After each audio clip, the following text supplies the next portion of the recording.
साहस तो करता मैं अपने निभा जाऊंगा। अरे मूर्ख ज्ञानी, तू क्या मुझे बांधेगा? तुझमें कितनी ताकत है जो मुझे प्रभु राम के सेवक को बांध सके?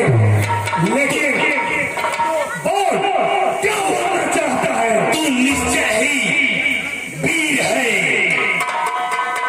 तेरा वीरत्व मानता हूं, ले फेंक रहा हूं ब्रह्म पास।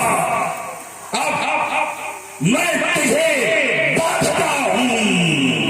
ओ सुन मेघनाथ,